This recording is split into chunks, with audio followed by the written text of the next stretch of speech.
আসসালামু আলাইকুম গাইস, সবাই কেমন আছেন? আশা করি সবাই ভালো আছেন।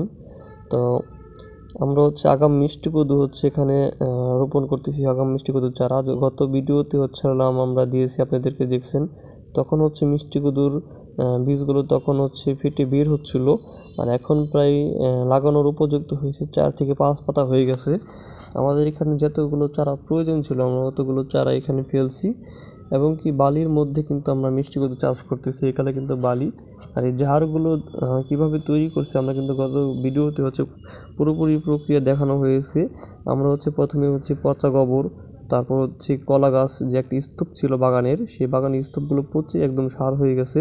সেই সারগুলো আমরা এখানে এনে দিয়েছি। কলা গাছ পচে, তার উপরে হালকা করে 2 কোদাল মাটি দেওয়া হয়েছে। এখন আমরা চারাগুলো রোপণ করতেছি। এখানে প্রত্যেকটা ঝাড়ে 2 থেকে 3টা করে চারা দেওয়া হচ্ছে।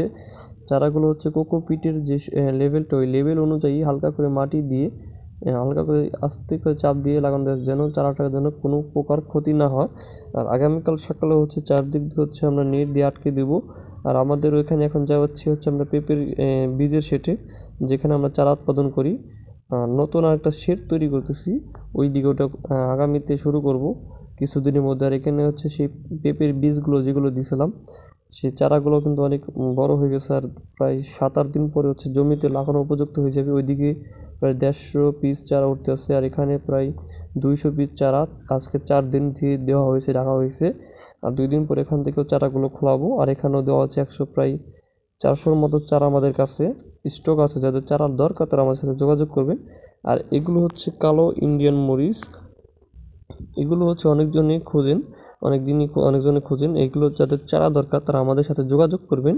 আমরা এখন গাছে মরিচ কম, আমরা অলরেডি মরিচ তুলে ফেলছি, পাকা মরিচ। এখান থেকে চারা উৎপাদন করব। আপনার যাদের দরকার তারা আমাদের সাথে প্রি অর্ডার করতে পারেন, নিচে নাম্বার দেওয়া থাকবে।